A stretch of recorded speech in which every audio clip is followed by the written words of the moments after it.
Welcome back जी। एक बार फिर मैं आप सबको खुशामदीद करता हूँ इस प्लेटफॉर्म पर। एचबीएल पीएसएल सीजन 11 में आज मैच खेला गया लाहौर कलंदर्स और रावलपिंडीज के दरमियान। अगर हम ये बात करें तो हमने देखा था और हमने कल डिस्कस किया था आपके सामने कि लाहौर कलंदर पॉइंट्स टेबल पे 7वें नंबर पे है और पिंडीज जो है वो पॉइंट्स टेबल पे 8वें नंबर पे है।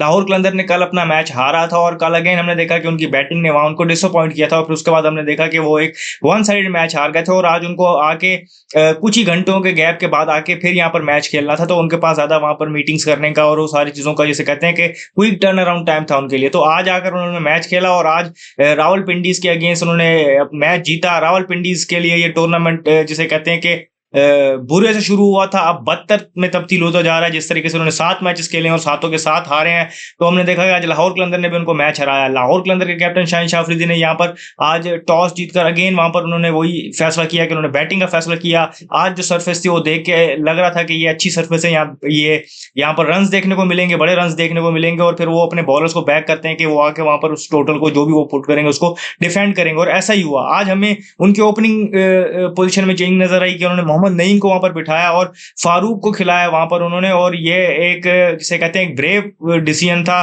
क्योंकि अभी हम जानते हैं कि सारे अगले आने वाले मैचेस उनके लिए क्रूशियल थे, इंक्लूडिंग आज वाले मैच को। तो उसमें अगर आप ओपनिंग पेयर चेंज करें तो कहीं ना कहीं वो एक बड़ी कॉल होती है, और अगर ये बैकफायर कर जाए तो भी मसला हो सकता है। तो वो सारी चीजें देखते हुए उन्होंने ये कॉल ली, तो हमने देखा कि वो उनको पे बैक कर गई कि हमने देखा कि वहां पर उनका ओपनिंग स्टैंड 121 रन का लगा, जिसके चलते हमने देखा कि उन्होंने बाद में उस पर बिल्ड करके 210 रन बनाए। और यहाँ पर अगर हम बात करें तो रावलपिंडीज के बॉलर्स को बिल्कुल ही गेम में नहीं आने दिया। 121 रन का ओपनिंग स्टैंड था। अगर हम बात करें तो फारूक ने भी 50 स्कोर की और फखर जमान वहां पर 80 अबव रन का स्कोर कर पाए। बाकी भी हमने देखा कि कंट्रीब्यूशन है, जिसकी वजह से हमने देखा कि वो एक अच्छे टोटल तक पहुंच गए थे।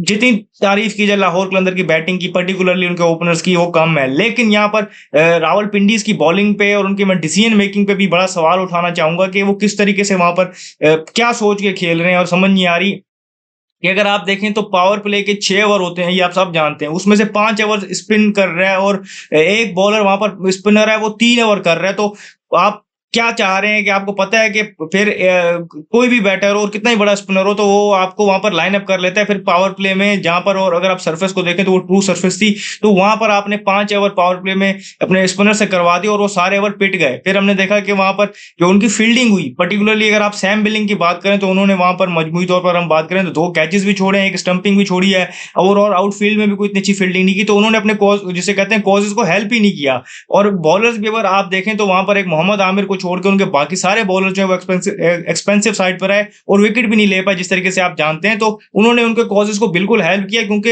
एक जिसे कहते हैं कि लाहौर कलंदर की टीम भी कोई इतना कॉन्फिडेंस में नहीं थी, वो भी अर्ली ऑन स्ट्रगल कर रहे थे, लेकिन उनको वो जो मोमेंटम चाहिए था, वो जो हेल्प और सपोर्ट चाहिए थी, तो वो उनकी डिसीजन मेकिंग और फिर उनकी फील्डिंग और फिर आप उसमें बॉलिंग भी ऐड कर ले तो उन्होंने उनको भरपूर सपोर्ट किया। मैं यहाँ पर कोई क्रेडिट नहीं लेना चाह रहा लाहौर कलंदर के बैटर से, लेकिन मैं यहाँ पर आपको ये पॉइंट बताना चाहता हूँ कि वहां पर विंडीज की बॉलिंग ने भी और जो उनकी डिसीजन मेकिंग है उन्होंने भी बहुत बड़ा किरदार अदा किया।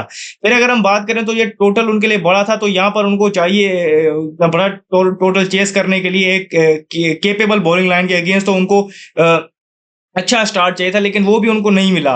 रिजवान जो है वो कंटिन्यूसली हम देख रहे हैं कि ओपन कर रहे हैं और वो यहाँ पर डिसअपॉइंट कर रहे हैं सबको, और उस तरीके से फॉर्म में भी नहीं है। तो बजाय इसके कि वो किसी और को ट्राई करें तो वो जिद में लगे हैं, वो खुद आगे ओपन कर रहे हैं और वहां पर वो कुछ डिलीवर भी नहीं कर पा रहे।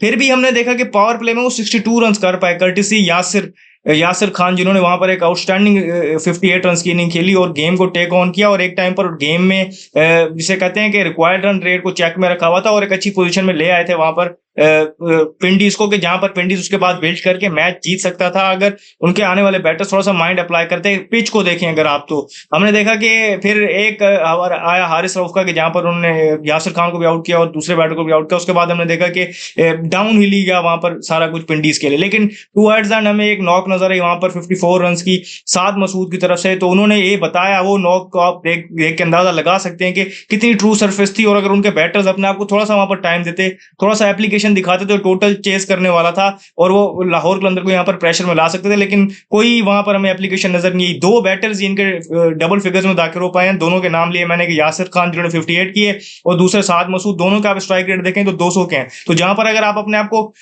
टाइम दे रहे थे, अपनी बैटिंग को वहां पर अच्छे तरीके से अप्लाई कर रहे थे, अच्छी बैट्समैनशिप दिखा रहे थे और वहां पर आपको फिर रिजल्ट मिल रहा था। बाकी डिसअपॉइंट किया उनके जो ओवरसीज प्रोज हैं दोनों की अगर आप बात करें, डैरल मिचेल ने 15 बॉलें खेली और 11 रन बनाए, जहां पर वो पार्टनरशिप में थे यासिर खान के साथ। अगर आप सोचेंगे वहां पर अगर वो अच्छी इनिंग खेलते और बड़े स्ट्राइक रेट से खेलते, वहां पर कॉन्फिडेंस से खेलते, तो वहां पर सिचुएशन चेंज हो सकती थी, लेकिन उन्होंने भी कुछ नहीं किया। सैम बिल्लिंग ने, पहले मैंने आपको बताया कि कीपिंग का दिन भी उनका इतना अच्छा नहीं था और बैटिंग में भी वो कुछ नहीं कर पाए। डैन फॉरेस्टर आज खेले थे, वो भी खास कुछ नहीं कर पाए। तो इस तरीके से देखें तो उनके बैटर्स बिल्कुल ही जो है उन्होंने अपने आप को अप्लाई नहीं किया। बॉलिंग की मैंने इनको आपकी अपनी कहानी बताई, बैटिंग की भी आपको मैंने सारी कहानी बताई, तो नजर आ रहा है कि क्यों एक टीम 7 में 7 मैच हारी हुई है, कुछ अपनी बेसिक गलतियों की वजह से, और वो सारी चीजें देखें। लेकिन कुछ पॉजिटिव्स इनके लिए हैं, जिस तरीके से साद मसूद ने यहाँ पर परफॉर्म किया हुआ है। अगर हम देखें तो 200 से अबव रन करके उस टूर्नामेंट में इंप्रेस कर रहे हैं, वो तो ये एक आध जिसे कहते हैं चंद पॉजिटिव्स उनके लिए हैं। लाहौर कलंदर से अगर हम बात करें तो शाहीन शाह अफरीदी ने वहां पर बहुत आउटस्टैंडिंग स्पेल की। टीम को अर्ली ऑन जोन चाहिए होता है, वो न्यू बॉल के साथ अच्छे रिदम में नजर आ रहे हैं, अच्छी बॉलिंग की वहां पर उन्होंने। सामा मीर ने अच्छी बॉलिंग की। इन दोनों की अगर हम बात करें पर्टिकुलरली, इन्होंने वहां पर रिक्वायर्ड रेट को भी वहां चेक में रखा और विकेट्स भी ली। हारिस रऊफ एक्सपेंसिव रहे, लेकिन उन्होंने एक ओवर जो किया था जहां पर उन्होंने 2 विकेट ली, तो वो गेम को चेंज करने में वो ओवर क्रूशल साबित हुआ। तो इस तरीके से आज का मैच लाहौर के अंदर जीत गया और ये उनके लिए मच नीडेड विन थी।